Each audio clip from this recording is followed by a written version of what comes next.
Un verre de Musigny blanc, pour commencer cette vidéo. Non, hein. C'est pas du Musigny blanc.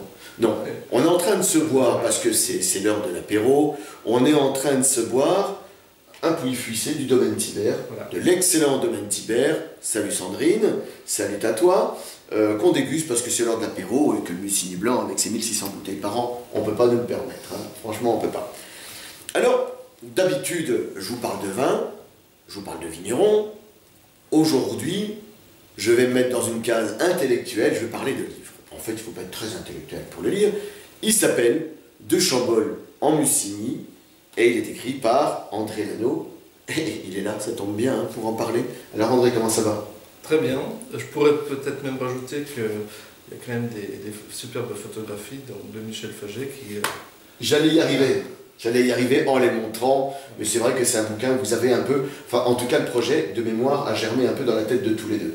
Oui, j'ai impulsé Michel pour faire les photos, mais de toute manière, le projet est assez ancien, puisque il y a maintenant 7 ans, lorsque j'étais en faculté à l'Institut de la Vigne du Vin à Dijon, j'ai présenté un mémoire donc, avec Françoise Dumas sur le nom des climats, la toponymie des climats de Chambol. Donc on s'était toujours dit avec Françoise Dumas qu'il fallait continuer. Il y a 2 ans, donc, en passant dans les vignes, juste avant les vendanges, j'ai eu le déclic. Hein. J'ai pensé à Michel parce que j'ai vu les vignerons qui commençaient à préparer les vendanges, et puis une certaine animation dans les vignes. J'ai dit, c'est maintenant, il faut y aller, il faut prendre des photos dans les vignes. Cette émulation que l'on sent avant les vendanges, cette espèce de frisotement d'activité, t'as inspiré, t'as excité. Oui, t'as dit voilà, ça a été communicatif, alors c'était contagieux. Voilà, puis en plus c'est un moment festif où ça fourmille un petit peu partout dans les vignes. Ça rit, ça chante. Ça rit, ça chante, enfin ça travaille avant quand même. Mais après c'est vrai que... Puis on peut travailler en rire et en chantant. Moi quand je fais les vendanges, on rigole, c'est à bâbord qu'on gueule les plus forts, etc. Voilà. etc. Donc c'est fait.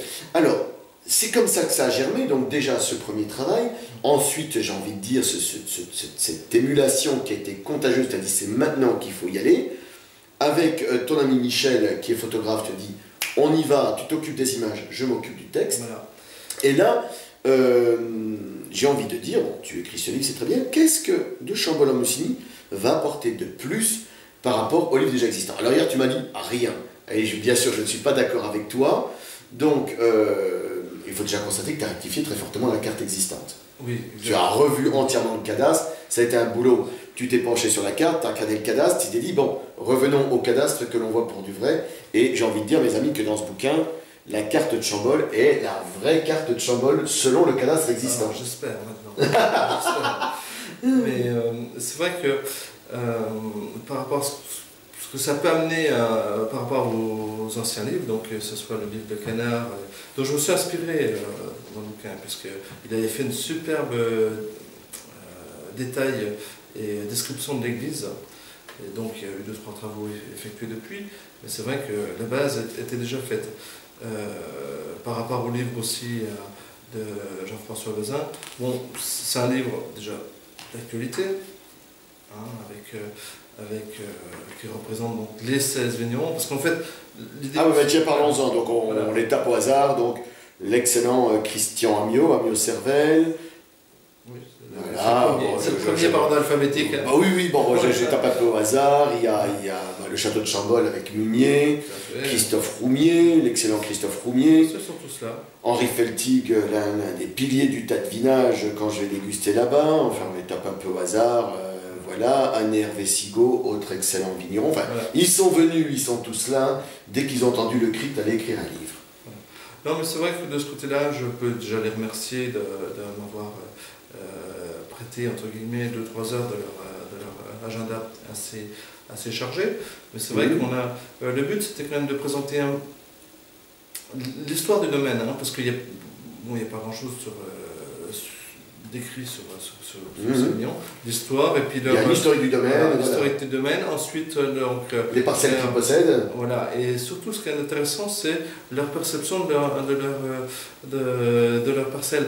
Hein, quand certains disent, ah ben ici, il y a des points de mouille par exemple, je ne peux pas y aller quand il pleut parce qu'avec l'engin, je m'arrête dedans. Les abus font griffer 4 fois par an, etc.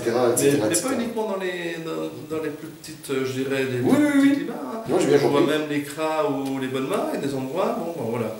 En tout cas, il y a même en même temps un petit peu de théorie. On fait le travail du vigneron sur l'année.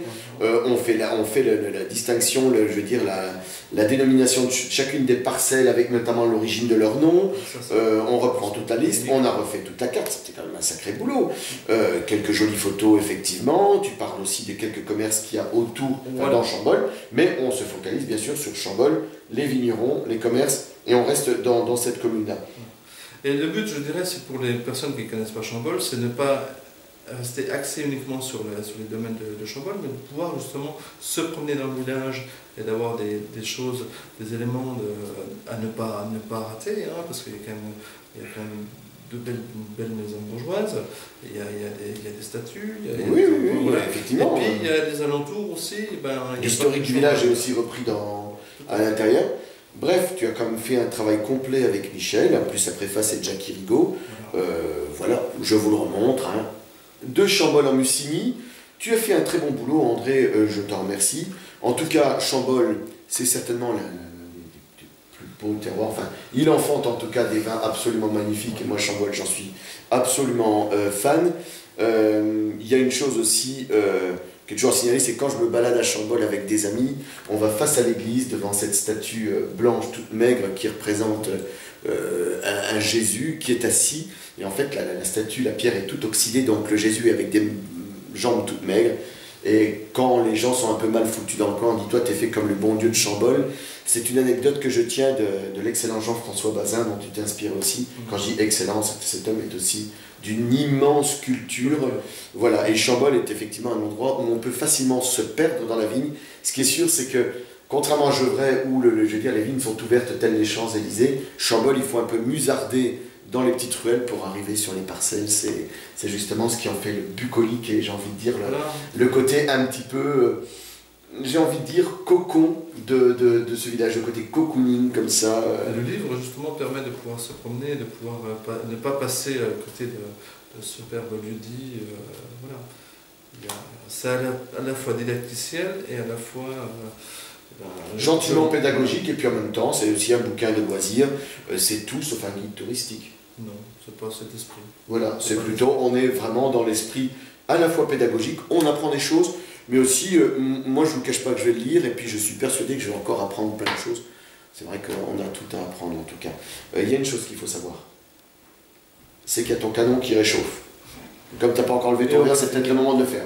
Franchement, André, elle est pas belle la vie? Superbe. À la tienne. Je sens...